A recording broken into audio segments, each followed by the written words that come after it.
ಇರಾನಿ. ನಾವೆಲ್ಲ ಅಂದುಕೊಂಡಿದ್ದೀವಿ ಸ್ಮೃತಿ ಇರಾನಿ ಅಂದ್ರೆ ನಮ್ಮ ದೇಶದ ಹೆಮ್ಮೆಯ ರಾಜಕಾರಣಿ ಅಂತ. ಆದ್ರೆ ಎಷ್ಟೋ ಜನ ಗೊತ್ತಿಲ್ಲ, ಸ್ಮೃತಿ ಇರಾನಿ ಅವರು ರಾಜಕೀಯ ರಂಗಕ್ಕೆ ಪಾದಾರ್ಪಣೆ ಮಾಡೋಕು ಮೊದಲೇ ಕಲಾರಂಗದಲ್ಲಿ ಸೇವೆ ಸಲ್ಲಿಸಿದ್ರು ಅನ್ನೋದು. ಭಾರತೀಯ ಜನತಾ ಪಾರ್ಟಿಯ ರಾಜಕಾರಣಿ, ಓರ್ವ ಲೋಕಸಭಾ ಸಂಸದೆ ಆಗಿರುವ ಇವರಿಗೆ ಬಣ್ಣ ಹಚ್ಚಿ ನಟನೆ ಮಾಡೋದು ಹೊಸ ಕಲೆ ಏನಲ್ಲ.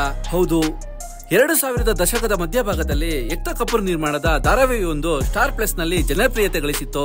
ಆ ಧಾರಾವಾಹಿ ಹೆಸರು ಕ್ಯೂಂಕಿ ಸಾಸ್ ಭಿ ಕಭಿ ಬಹು ಥಿ. ಅದರಲ್ಲಿ ತುಳಸಿ ವಿರಾನಿ ಎಂಬ ಪಾತ್ರಕ್ಕೆ ಜೀವ ತುಂಬಿ ಸ್ಮೃತಿ ಇರಾನಿ ಕಲಾವಿದೆಯಾಗಿ ಮಿಂಚಿದ್ರು. ಹೊಸ ಕ್ಯಾರೆಕ್ಟರ್ ಆಗಿ ಜನಮನ ಗೆದ್ದಿದ್ದ ಸ್ಮೃತಿ ಇರಾನಿ ಅವರು ಈಗ ಮತ್ತೆ ಧಾರಾವಾಹಿಯಲ್ಲಿ ಕಾಣಿಸಿಕೊಳ್ತಿದ್ದಾರೆ ಅಂದ್ರೆ ಅಭಿಮಾನಿಗಳಿಗೆ ಇನ್ನೆಷ್ಟು ಖುಷಿ ಆಗಲ್ಲ ಅಲ್ವಾ?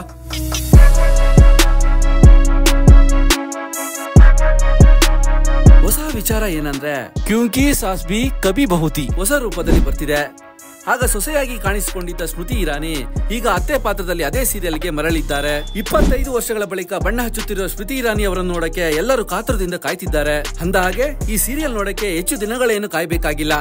ಜುಲೈ 29ರ ರಾತ್ರಿ 10:30ರಿಂದ ನೇರ ಪ್ರಸಾರ ಆಗಲಿದೆ. ಜುಲೈ 29ರ ರಾತ್ರಿ 10:30ರಿಂದ ಪ್ರಸಾರ ಆಗುತ್ತಿರುವ ಈ ಸೀರಿಯಲ್ ನಲ್ಲಿ ಲೋಕಸಭೆಯ ಫೈರ್ ಬ್ರ್ಯಾಂಡ್ ದೊಡ್ಡ ಹೈಲೈಟ್ ಅನ್ನಬಹುದು. ಸ್ಮೃತಿ ಇರಾನಿ ಅವರು ನಟಿಸುತ್ತಿದ್ದಾರೆ ಅಂದ್ರೆ ಎಷ್ಟು ಸಂಭಾವನೆ ತೆಗೆದುಕೊಳ್ಳಬಹುದು ಅನ್ನೋ ಕುತೂಹಲ ಎಲ್ಲರಿಗೂ ಇರುತ್ತೆ.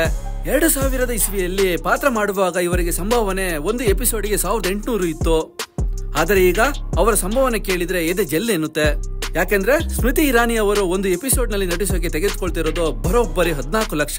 ಸ್ಮೃತಿ ಇರಾನಿಯ ರಾಜಕೀಯ ಪ್ರವೇಶ 2003ರಲ್ಲಿ ಬಿಜೆಪಿಯ ಮೂಲಕ ಆರಂಭವಾಯಿತು. 2019ರ ಚುನಾವಣೆಯಲ್ಲಿ ರಾಹುಲ್ ಗಾಂಧಿಯನ್ನು ಸೋಲಿಸಿ ಭರ್ಜರಿ ಜಯ ಸಾಧಿಸಿದಾಗ ಅವರ ರಾಜಕೀಯ ಶಕ್ತಿ ಎತ್ತರ ಎಷ್ಟು ಎಂಬುದು ಎಲ್ಲರಿಗೂ ಸ್ಪಷ್ಟವಾಯಿತು. 2024ರ ಚುನಾವಣೆ ಸೋಲಿನ ನಂತರ ಸ್ಮೃತಿ ಇರಾನಿ ಅವರು ಮತ್ತೆ ಕಿರುತೆರೆಯತ್ತ ಮುಖ ಮಾಡಿದ್ದಾರೆ. ಹೊಸ ಅವತಾರದಲ್ಲಿ ತುಳಸಿ ವಿರಾನಿಯಾಗಿ ಅವರು ಮತ್ತೊಮ್ಮೆ ಮನೆ ಮಗಳಾಗಿ ಮಿಂಚಲಿದ್ದಾರೆ.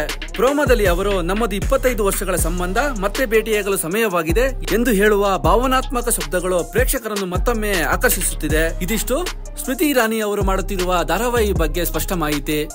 ಇನ್ನಷ್ಟು ಸುದ್ದಿಗಾಗಿ ನೋಡ್ತೀರಿ ಇನ್ಸೈಟ್ ರಶ್ ನ್ಯೂಸ್.